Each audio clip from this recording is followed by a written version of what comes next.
astaghfirullahal azim. Afdalu dzikri fa'lam annahu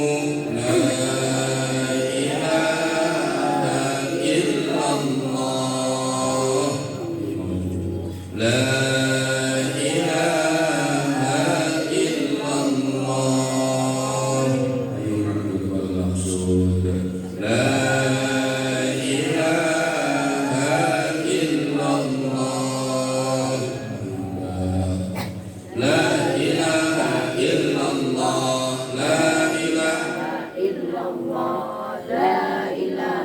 illallah. La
Alhamdulillahilladzi amarna bi an na'mala shalihat. Asyhadu an la ilaha illallah illallah wahdahu la syarika lah wa asyhadu anna Muhammadan abduhu wa rasuluhu la nabiyya ba'dah.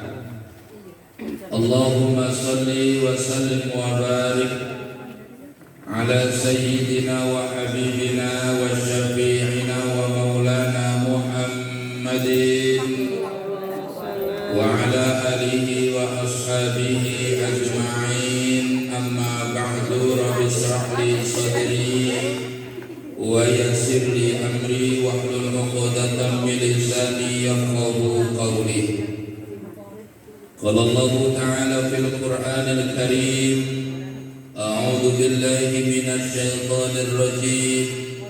Bismillahirrahmanirrahim. Wasari'u ila maghfiratin min rabbikum wa jannatin 'arduha as-samawati wal ardu u'iddat lil muttaqin. Qala Nabi sallallahu alaihi wasallam, Allahumma barik lana fi Rajab wa Sya'bana wa ballighna Ramadana wa ighfir lana dzunubana. Al-ayat. Yang saya hormati ibu-ibu jamaah sekalian, wabil khusus sahibul bait wa sahibatil bait, wabil khusus juga kepada pengurus majelis taklim, mudah-mudahan pada kesempatan ini kita semua mendapatkan limpahan rahmat, barokah dan ampunan dari Allah Subhanahu wa taala. Amin ya Allah ya rabbal alamin. Puji syukur mari kita sama-sama panjatkan kehadirat ilahi Rabbi yang tentunya sampai detik ini tidak pernah luput menitipkan nikmat kepada kita semua, sehingga kita bersama masih diberikan umur yang panjang. Yang enggak amin umurnya pendek, diberikan umur yang panjang, sehat badannya, amin. Sehat rohaninya, amin. Lapang hatinya, amin. Jembar rezekinya, amin. Lunas hutangnya, amin.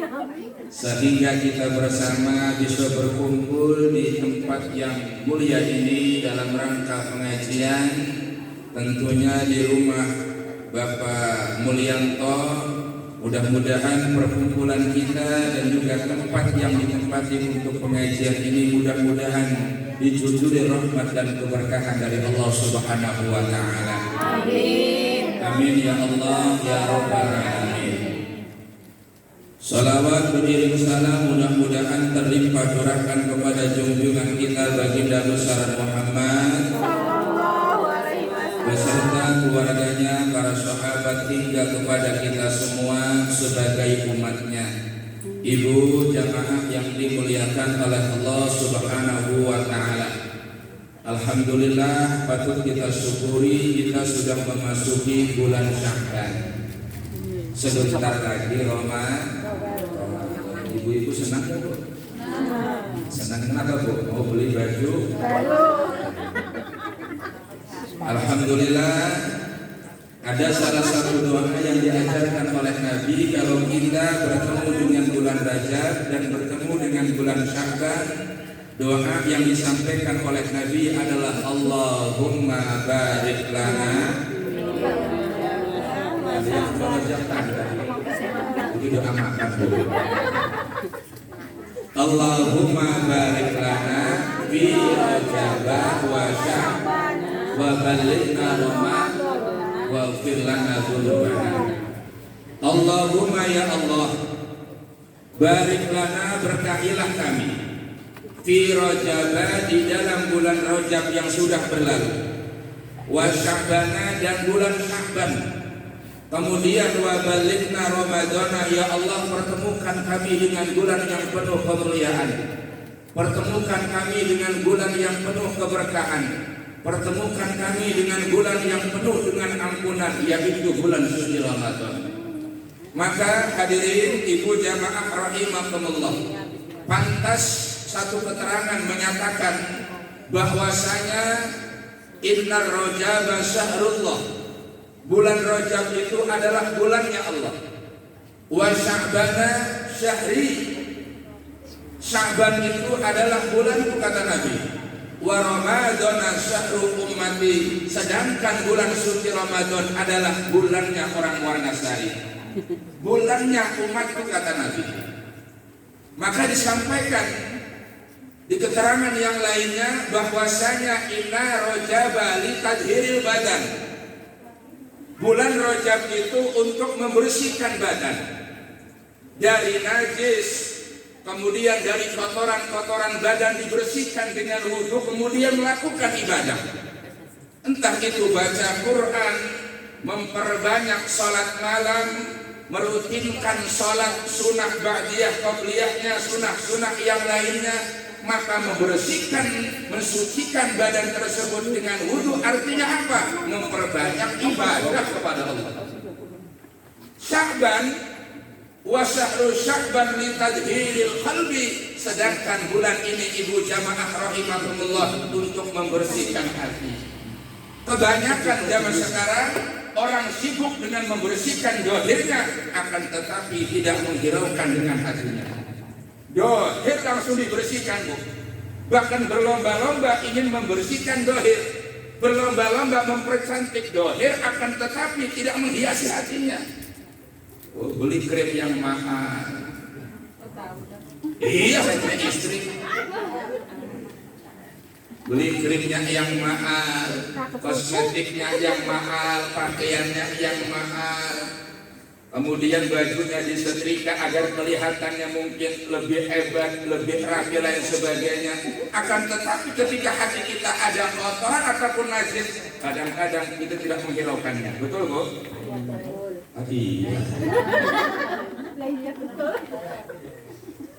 Masya Allah, hadirin ibu jamaah rahimakumullah, ketahuilah apabila ada najis, ada penyakit dalam hati kita, itu penyakit bukan saja di alam dunia, akan tetapi penyakit yang diderita oleh hati tidak saja di alam dunia, akan tetapi terbawa nanti sampai di akhirat.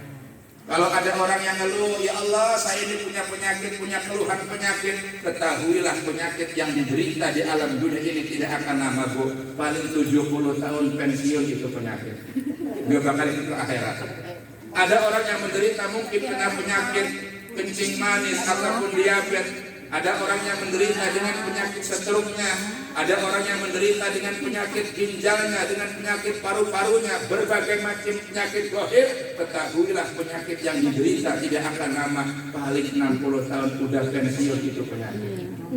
Tapi awas jangan coba-coba ketika penyakit hati, hadirin jami'ah rahimakumullah, bukan saja di alam dunia, akan tetapi penyakit itu sampai nanti ke akhirat.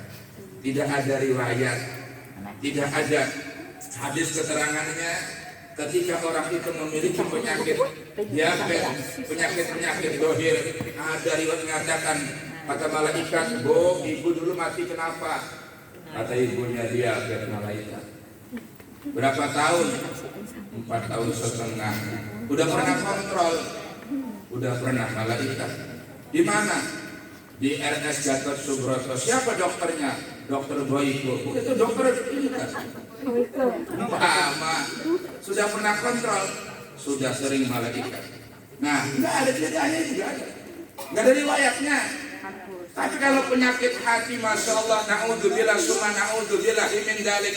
Penyakit ini ibu jamaah rahimakumullah, kalau tidak langsung diobati akan menjadi menghambat kita untuk dekat dengan Allah.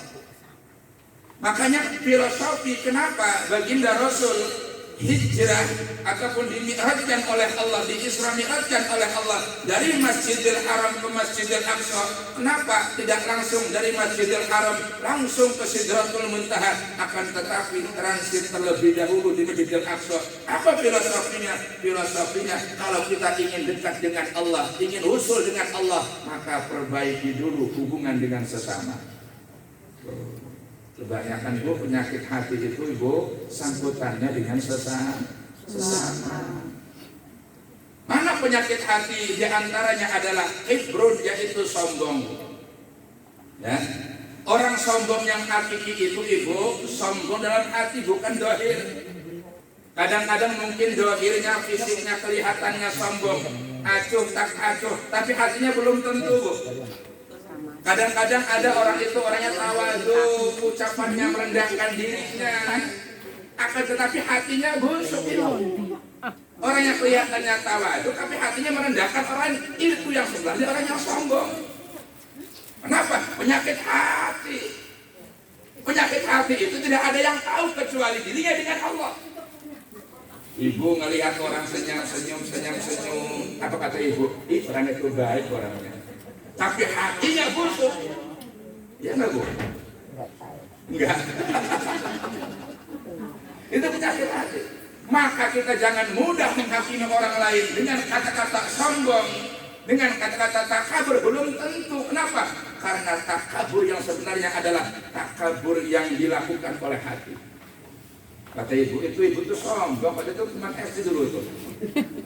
Waktu kondangan saya tegur enggak ini. Enggak nengok. Ya. Enggaknya pernah sebagainya. Sombong itu. Belum tentu itu orang yang sombong.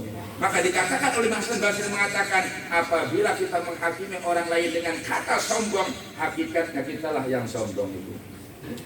Ya boleh jadi mungkin nggak dengar itu udah bolot kali itu. Ya nggak, Bu?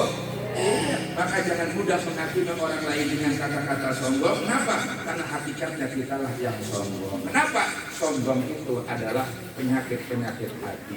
Maka tidak ada yang tahu. Maka hadirin jamaah rahimakumullah, kenapa sombong ini hadirin dilaknat oleh Allah Subhanahu wa taala? Penyakit yang paling dibenci oleh Allah. Penyakit ini pernah diderita oleh iblis sehingga iblis dilaknat oleh Allah.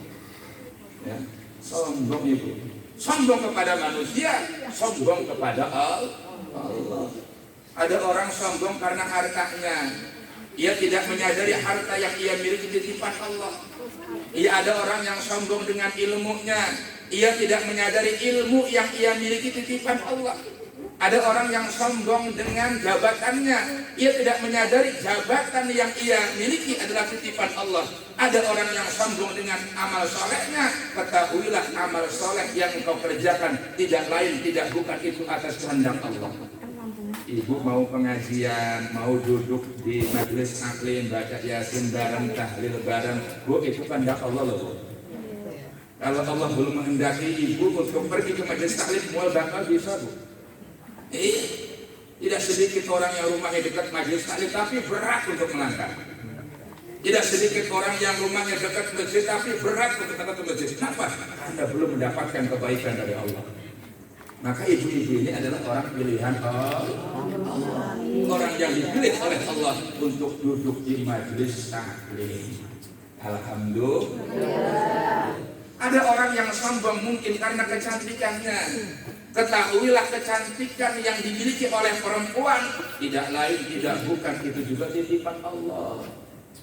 Kecantikan seorang perempuan, ketampanan seorang laki-laki tidak lain, tidak bukan, itu hanya sebagai pelapis tengkorak kepala. Ketika sudah meninggal dunia, tidak ada nyawanya. Ibu jamaah rahimakumullah, ditaruh di liang lahat wajah yang cantik, wajah yang tampan, bodi yang bagus, badan yang kekar, jadi santapan cacing tanah.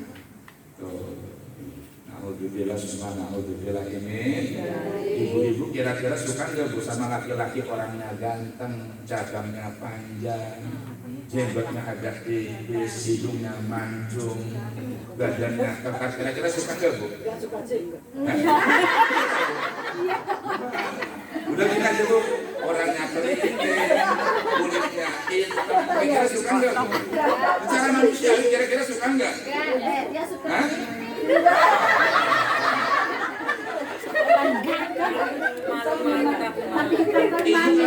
Ibu kalau dulu masih muda, ada laki-laki nih ganteng, putih, hidungnya mancung, kemudian badannya suka nggak, Bu? Sama tuh suka nggak, Bu? Suka kan? Suka. Tapi kalau nggak ada aruknya mau nggak, Bu? Kita ini ibu jamaah rahimakumullah kelihatan cantik, kelihatan tampan karena ada aruknya. Karena ada ruhnya. bisa duduk di tempat ini, kemudian bisa duduk di majelis lain, karena ada ruhnya. Ketika orang itu sudah berpisah antara ruh dengan badan, tempatnya bukan di majelis taklim, tempatnya bukan di tempat ini, akan tetapi tempatnya adalah lianglah. Maka tidak ada yang pantas kita sombongkan meskipun wajah kita cantik, meskipun wajah kita rupawan. Kenapa? Karena semua itu adalah titipan Allah. Kemudian yang kedua, ada orang yang sombong karena kesolehannya. Oh, ngajinya rajin, baca Qur'annya rajin, salatnya rajin, Senin Kemisnya rajin, tahajudnya rajin, duhanya rajin, zikirnya rajin. Ketahuilah engkau bisa melakukan demikian itu juga atas kehendak Allah. Jangan sombong. Ketika kita rajin ibadah, rajin melakukan zikir, rajin puasa, melihat orang lain berbuat maksiat, kita menghakimi mereka dengan ucapan-ucapan kotor, kita menghakimi mereka dengan perkataan-perkataan ahli neraka, berarti kita ini ibu jamaah rahimakumullah termasuk orang yang sombong. Kenapa demikian? Kita mau ibadah atas kehendak Allah. Pintu taubatnya Allah itu terbuka selama 24 jam. Sebesar apapun kesalahan kita, seluas apapun dosa kita, kalau kita ada niatan taubat kepada Allah, Allah akan menerima taubat kita. Maka jangan mudah kita menghakimi orang lain. Boleh jadi sejam berikutnya mereka adalah orang-orang yang bertaubat, kemudian Allah menerima taubatnya, Allah menjadikan mereka orang-orang yang mulia, dan kita yang ahli ibadah menjadi orang-orang yang hina. Kenapa? Karena kita merasa paling soleh. Itu nggak boleh, Ibu. Kenapa demikian, Ibu jamaah rahimakumullah? Karena suksesnya seorang hamba tidak bisa dilihat dari permulaan hidupnya. Kenapa? Karena itu baru awal. Suksesnya seorang hamba tidak bisa dilihat dari pertengahan hidupnya, kan baru separuh. Akan tetapi suksesnya seorang hamba itu dilihat dari akhir hidupnya. Husnul khatimah, apakah su'ul khatimah? Itu haknya Allah. Dulu ada kisah, Ibu jamaah rahimakumullah, ada seorang raja yang bijaksana, ya, seorang raja yang bijaksana, alim, soleh dan sebagainya. Ketika sang raja ini belusukan, ya, kalau misalnya belusukan dulu ya, pergi ke mantau masyarakatnya. Ada seseorang yang meninggal dunia di pinggir jalan, tidak ada satupun masyarakat yang mau mengurusinya. Ditanya oleh raja, kenapa kamu gak mengurus jenazah ini? Apa kata masyarakat setempat? Maaf Tuhan, orang ini adalah orang yang ahli maksiat dan dosa. Dia suka mabuk dan suka main perempuan. Berhubung rajanya seorang raja yang bijaksana, merasa tanggung jawab, maka dibawalah ke rumahnya, Bu. Ketika sesampai di rumahnya ketemu dengan istrinya, nangis istrinya, Bu. Sontak mengatakan, ya Allah, dunia ini telah kehilangan kekasihmu. Ya Allah, dunia ini telah kehilangan wali-walimu. Rajanya bingung. Kata sang raja, Bu, maaf tadi kita mengatakan apa? Iya Tuhan, suamiku ini adalah seorang wali Allah. Nambah bingung rajanya, Bu. Masyarakat mengetahui jenazah ini adalah orang yang ahli mabuk, suka main perempuan, tapi istrinya mengakui ini sebagai wali Allah. Akhirnya sang istrinya menceritakan, iya Tuan Raja, suamiku itu setiap malam suka beli arak dan suka beli perempuan. Ketika suamiku kerja, kemudian dapat uang sepertiga untukku, aku belikan makan, aku belikan beras untuk kehidupan sehari-hari, sepertiganya lagi dibelikan arak, Ibu. Dibelikan arak. Ketika sudah dapat arak, maka suami saya mengatakan, alhamdulillah Bu, saya sudah mengurangi orang untuk minum arak. Sepertiga lagi disewakan untuk menyewa perempuan. Ketika perempuan itu disewakan, kemudian diambil, dibawa ke rumah, dikunci di kamar, kemudian pagi dikeluarkan. Apa kata suaminya mengatakan, alhamdulillah Bu, saya sudah mengurangi orang untuk berbuat zina. Bayangkan hadirin jamaah rahimakumullah. Amalannya tidak ada yang tahu kecuali bimbingan Allah. Ya, meskipun orang banyak menghakimi mereka sebagai orang-orang yang ahli maksiat. Akan tetapi wali-walinya Allah ketika berbuat kebaikan tidak ada yang tahu kecuali dirinya dengan Allah Subhanahu wa taala. Makanya kita jangan mudah menghakimi orang. Itu orang yang sombong karena apa Bu? Karena kesolehannya. Maka ibu jamaah yang dimuliakan oleh Allah Subhanahu wa taala. Kemudian banyak penyakit-penyakit yang lainnya seperti hasud, tidak senang dengan nikmat orang lain. Orang yang hasud tidak menyadari bahwa nikmat itu sudah diberi Allah. Nikmat itu sudah ditakar oleh Allah. Rezeki itu sudah ditakar oleh Allah, bakal tertukar. Ya. Kalau orang tersebut tidak meyakini demikian, hatinya pasti terus panas. Melihat temannya naik jabatan, apa kata ibu? Kudunya maki itu sih naik jabatan. Ada tetangganya yang kaya, kudunya maki itu sih sugih. Buktinya kita bilang di rumah sebaik bengi, baru sugih. Itu urusan Allah itu malah. Allah lebih tahu menempatkan nikmatnya kepada siapa. Tinggal kita syukuri. Bagian lu semene ya disyukuri baik. Enggak usah hitung-hitung nikmat orang, pegal urip itu. Ya, ada orang, ada teman, ada saudara mungkin udah kebeli mobil yang baru, rumahnya udah bagus. Ibu masih sederhana rumahnya, belum kebeli mobil, ibu yang ruwet. Maka ketahuilah ibu jamaah rahimakumullah, penyakit hati itu kalau dibiarkan ibu nanti berdampaknya kepada dohir. Ngelamun, pikirin nikmat orang, lama-lama gak nafsu makan. Sakit. Ya gak Bu? Iya. Gak nafsu makan kan mikirin nikmat orang.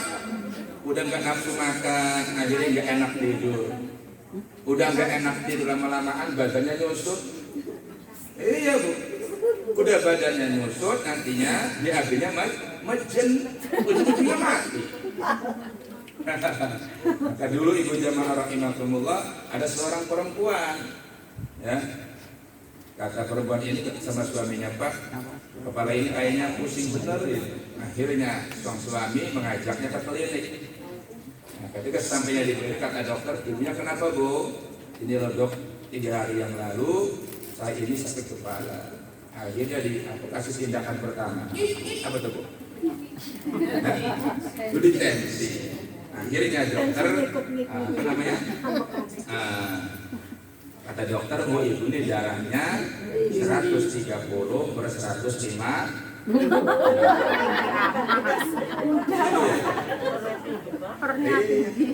Akhirnya dokter memvonis darah tinggi. Kata dokternya, Bu, tolong ibu jangan makan daging kambing, jangan makan ladek, jangan makan ini, jangan makan itu. Sang suami dari samping tempat duduknya, apa tuh Bu? Meletus. Kata suami, ibu kemarin itu kondangan akikah itu makan ladek enggak? Apa kata istrinya? Sumpah Pak, ibu nggak makan apa-apa, cuma sambal doang sama kerupuk. Lalu buktinya tuh, dari kamu gimana ceritanya? Apa kata sang istrinya? Jadi lupa, mama melihat bilangnya besar muna. Akhirnya malah jujur itu. Nah, gampang Bu. Kalau untuk mengetahui penyakit dohir, kan pakai tutup tensi tuh, ya. Pakai tensi di dulu, itu namanya diagnosa dulu, ya Bu. Kalau ibu pengen tahu penyakit hati, nah gampang. Kalau ada orang dapat nikmat yang banyak, ada orang mungkin dapat rezeki yang berlimpah dan sebagainya, ibu yang ruwet, nah ciri-ciri ibu hatinya ada penyakit. Kalau ada orang yang susah, tetangganya susah, ibu yang senang, nah itu juga tuh ciri-cirinya tuh. Berarti ibu punya penyakit, buru-buru diobati. Iya. Di mana kliniknya? Apakah Tanggung Rawi? Apakah puskesmas Tangkil? Kata ibunya ke mana? Ke Tanggung Rawi. Kata dokternya, kenapa Bu? Iya loh dok, saya itu dari kemarin Masya Allah hati itu panas. Panas kenapa Bu? Tetangga kebeli mobil baru. Kata dokter, penyakit apa namanya? Ini bukan gak nyambung itu. Kalau penyakit hati datangnya ke majelis taklim, baca Quran, kemudian banyak selawat Nabi, banyak zikir. Ala bizikrillahi tatmainnul qulub. bahwasanya zikir yang kita lantunkan, yang kita ucapkan itu bisa menenangkan hati kita. Insyaallah. Itu ya, litadhiril qalbi, untuk membersihkan hati. Kemudian syahrul Ramadan litadhiril ruh, bulan suci Ramadan yang akan datang itu untuk membersihkan ruh kita. Kata ibunya, buat apa sih bersih-bersih? Rajab bersihin badan, kemudian Sya'ban bersihin hati. Buat apa sih? Nyambut tamu istimewa. Kalau ibu kedatangan wali kota, oh siap-siap, buah-buahan udah disiapin, minum siapin, makan disiapin. Atau ibu kedatangan tamu istimewa calon besan dari Jakarta mau ke Warnasari, kira-kira apa persiapannya, Bu?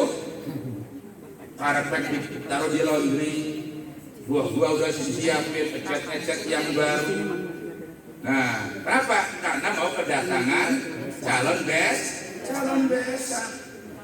Kata ibunya gini, kata calon besannya, Assalamualaikum, waalaikumsalam, nelpon. Apa kata calon besan? Bu, nanti ibu hari Minggu ada di rumah? Enggak ada.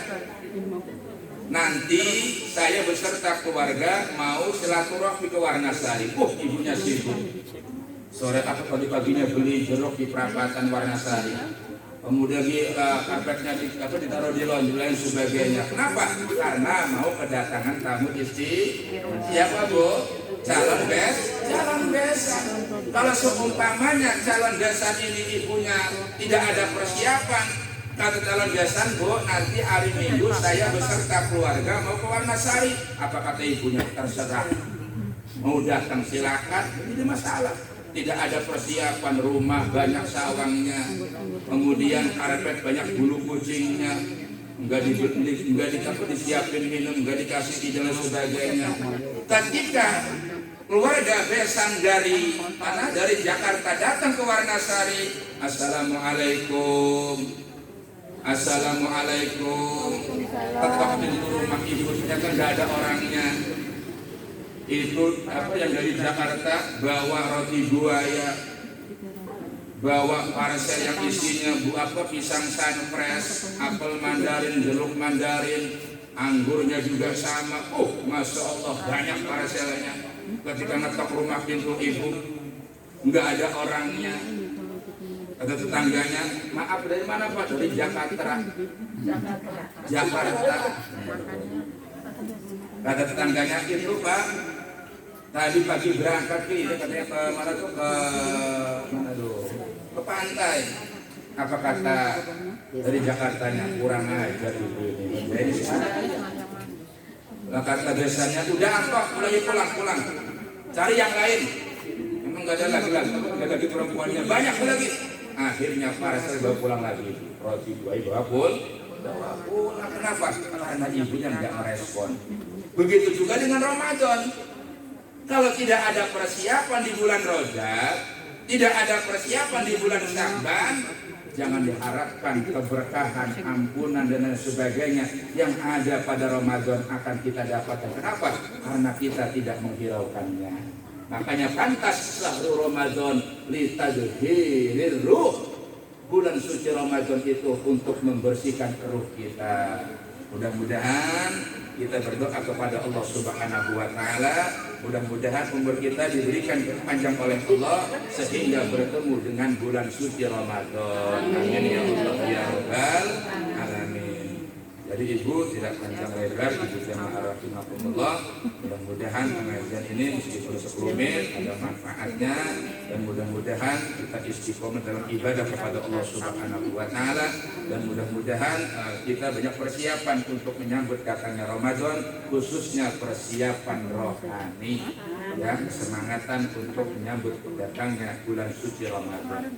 Nabi mengatakan, "Man fariha biduhuli Ramadan haramallahu jasadahu ala niron." Barang siapa yang senang, bahagia dengan datangnya Ramadan, maka Allah haramkan jasadnya terkena api neraka. Amin ya Allah ya rabbal alamin. Mari kita sama-sama berdoa untuk almarhum dan almarhumah, juga khususnya untuk keluarga Bapak Mulyanto. Mudah-mudahan Allah berikan keberkahan. Amin ya Allah ya rabbal alamin. Allahumma shalli wa sallim ala sayyidina Muhammad.